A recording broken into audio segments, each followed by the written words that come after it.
ఇనిషియలైజర్స్ and de-initializers. Init method మనం already చూసాం previous వీడియోస్లో. యూనిట్ మెథడ్ ఏం చేస్తుంది?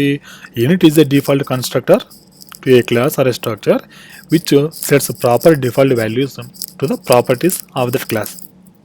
ఓకే, అది ఇక్కడ మనకి యూనిట్ మెథడ్ని మనము ఓవర్ రైడ్ కూడా చేయొచ్చు. అంటే మనకు కొన్ని కస్టమ్ వాల్యూస్ మనం పాస్ చేద్దాం అనుకుంటున్నాము. Unit method by default unit empty ఉంటుంది. ఇక్కడ చూస్తే b=20 సెట్ చేస్తున్నాను, c=30 సెట్ చేస్తున్నాను బై డిఫాల్ట్గా. ఓకే, నాకు బీకి సమ్ 40 అని రావాలి. ఎప్పుడైతే ఆబ్జెక్ట్ క్రియేట్ చేస్తున్నానో అప్పుడు నేను ఒక వాల్యూ పాస్ చేస్తాను. అప్పుడు నేను వాల్యూ సెట్ చేద్దాం అనుకుంటున్నాను. అప్పుడు ఎలా చేయాలి? మనం కస్టమ్ ఇనిషియలైజర్ డిక్లేర్ చేయాలి, డిఫైన్ చేయాలి. అక్కడ కస్టమ్ ఇనిషియలైజర్లో మన ఇన్పుట్ ఆర్గ్యుమెంట్స్ తీసుకోవాలి. Initializer are used to prepare an object with proper default values before it is created. Classes and structures contains initializers.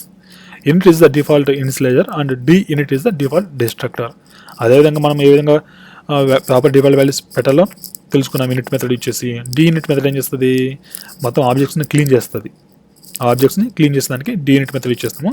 ఆ de-init మెథడ్ని మనం కాల్ చేయాల్సిన అవసరం లేదు. ఆటోమేటిక్గా రన్ టైమ్ సిస్టమ్ కాల్ చేస్తుంది ఎప్పుడైతే ఇంకా ఆబ్జెక్ట్ అవసరం లేదు.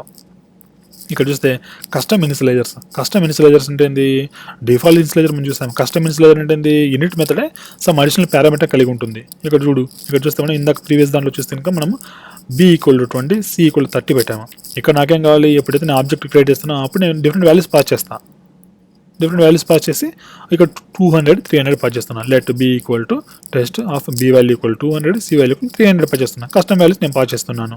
ఓకే, ఇప్పుడు బీని ప్రింట్ చేస్తున్నా. ఇక్కడ బీని ప్రింట్ చేస్తే ఏమవుతుంది?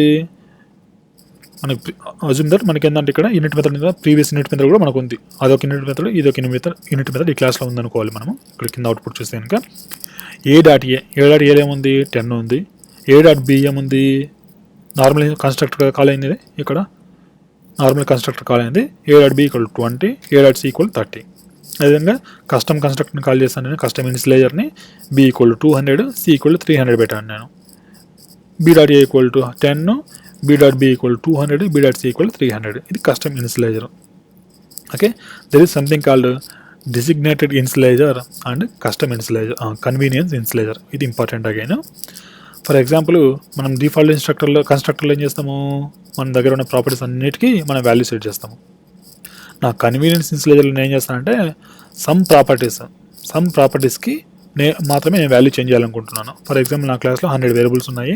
నేను డిసిగ్నేటెడ్ ఇనిషియలైజర్ డిఫాల్ట్ ఇనిషియలైజర్ ఇచ్చేసి నేను 100 ప్రాపర్టీస్కి వాల్యూ సెట్ చేస్తున్నాను. బట్ నాకేం కావాలి? 100లో ఒక 1 మెంబర్కి కస్టమ్ వాల్యూ సెట్ చేద్దాం అనుకుంటున్నాను. అప్పుడు ఏం చేయాలి? మనము యూనిట్ మెథడ్ రాయాలి. యూనిట్ మెథడ్లో ఒక ఇన్పుట్ ఆర్గ్యుమెంట్ తీసుకోవాలి.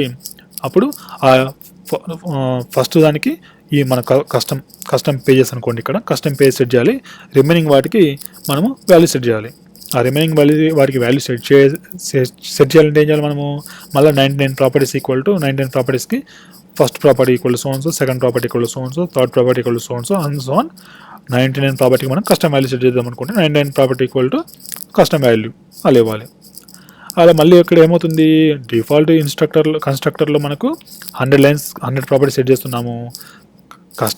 కన్వీనియన్స్ కన్స్ట్రక్టర్లో కూడా మళ్ళీ 100 ప్రాపర్టీస్కి వాల్యూ సెట్ చేస్తున్నాం. అలా కాకుండా ఫస్ట్ మనం ఏం చేస్తుంటే ఆ డిసిగ్నేటెడ్ ఇనిషియలైజర్ని కాల్ చేస్తాం. అక్కడ ఏం చేస్తాము? self.init అంటే ఏంది? ఈ క్లాస్లో ఉన్న యూనిట్ మెథడ్ని కాల్ చేస్తున్నాము, డిసిగ్నేటెడ్ ఇనిషియలైజర్. దాంట్లో ఫస్ట్ 3 పారామీటర్స్ ఉన్నాయి. ఇక్కడ 3 పారామీటర్స్ వాల్యూ సెట్ చేస్తాము. మళ్ళీ అది అయిన తర్వాత పేజెస్ కస్టమ్ పేజ్ నేను సెట్ చేసుకుంటున్నాను. ఓకేనా, ఇక్కడ కన్వీనియంట్గా ఉంది మనకి ఇన్స్టలైజ్ చేసుకోవడానికి. ఒక వాల్యూస్కి ఒక ప్రాపర్టీ మాత్రమే మనం డిఫరెంట్ వాల్యూ కస్టమ్ వాల్యూ కావాలంటే కనుక మనం ఏం చేస్తాము? డిఫాల్ట్ కన్స్ట్రక్టర్ని కాల్ చేసి తర్వాత ఫిల్ అయిన తర్వాత 100 ప్రాపర్టీస్ ఫిల్ అయిన తర్వాత మనము ఇక్కడ పేజ్ కస్టమ్ పేజ్ అని పెట్టుకున్నాం. ఇది designated and convenience initializer. Okay, custom de-initializers also we can have. Custom de-initializer అంటే ఏంది? మనం ఓన్గా క్లీన్ చేయడం. ఇక్కడ a=0 b=0 c=0 నేను ఓన్గా పెడుతున్నాను. de-init మనం కాల్ చేయము, అడిషనల్గా మనం రాసాము ఇక్కడ. Okay, custom de-initializers encapsulation next వీడియోలో చూద్దాం మనము.